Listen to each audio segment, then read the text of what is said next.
Hello lovelies, welcome to the channel. Today I have a scrapbook process video for you, but it's not a 12 by 12, it is in fact an 8.5 by 11 because this is the size of my baby niece's baby album. So I haven't done many layouts in this album because I was supposed to finish her mother's wedding album before I started this one. Yeah, that didn't happen. But my sister was harassing me because I hadn't made any layouts of the Munchkin in a while. So yeah, that's what I decided. I did about 3 this night alone. And we know how much I love my mixed media. And in my album, I go overboard with the mixed media. It doesn't bother me. But when I'm doing layouts for someone else, I feel kind of bad using mixed media because it's not everyone's cup of tea. So I try and find ways to get my mixed media fix, but make it so it's not so overpowering. And this was an idea that I picked up from another YouTuber, Inky Quill. Over on her channel this day, she had a scrapbook layout where she had painted behind the photo with some tones of blue, but she'd put some white down first, so when they sort of mingled together it made a really nice blend. And I love this idea and I thought it would be perfect for a scrapbook layout in Luna's album. And the fact that it is a smaller area to work with, because I'm used to working with 12 by 12, so the fact that it is smaller, I have been looking for ideas for smaller layouts that aren't, like, obviously it's not square, and I think that changes the way you do a layout, because when you're used to doing a 12 by 12 or a square layout, you're used to having, you know, certain sections and certain areas to work in. When you've got a more rectangle type layout, it can be a little more difficult. So yeah, definitely trying to broaden my horizons with layout ideas. So at the moment I went and bought a whole bunch of baby girl stuff because I had nothing. I've got 2 boys. My other sister had 2 boys, and that was it. Luna is the first girl to come along. And so therefore, all the scrapbooking I've been doing for the past 10 years has all been boy-based. So I had no baby girl stuff at all. I had very rarely any pink or girly stuff at all in general. So when we found out she was a girl, I went shopping.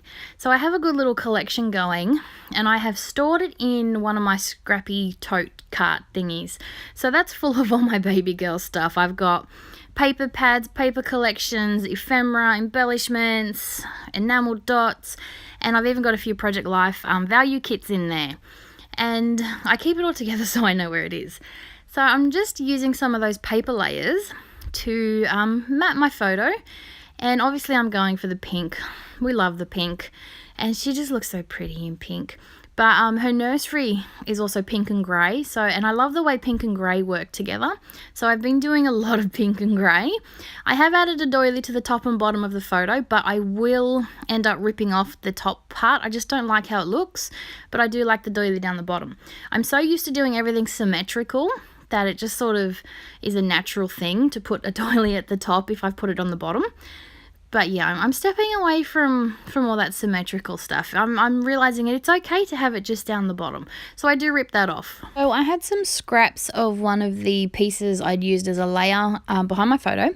And I decided to just make a little top cluster here. Because I am working on that smaller scale, I did want to find a way to embellish it but not completely overthrow the whole mixed media painty background.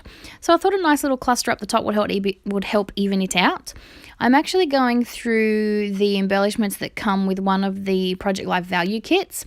I do love now how they include embellishments as well, so it really is perfect for scrapping and pocket page scrapping for those people that love to add a little extra. And I couldn't go past this little bow. Now we love bows for Luna.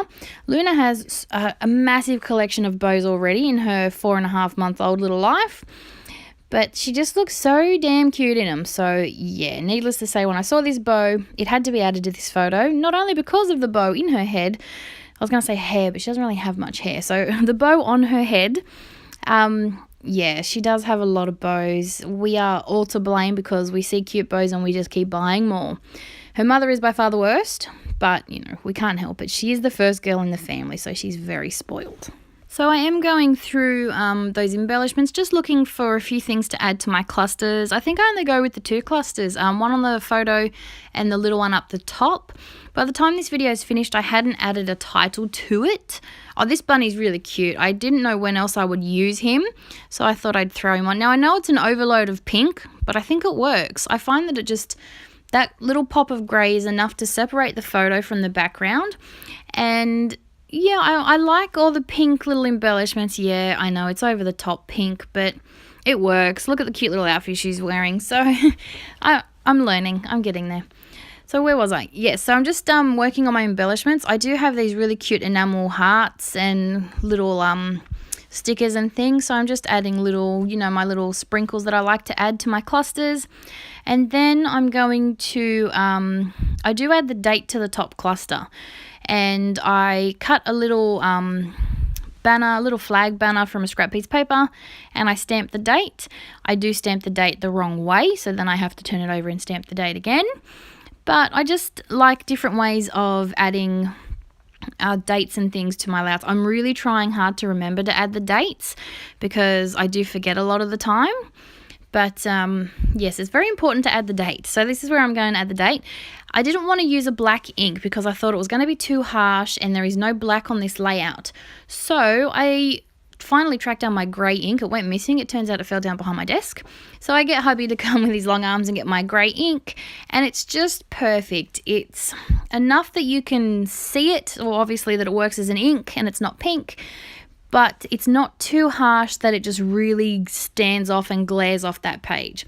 So if you're looking for something that's just not as harsh as black, try a grey ink now and then. Sometimes I do it with a pen as well. If I don't want to add handwritten journaling or a border or something in black, I'll go for a grey pen, and I find that it just works.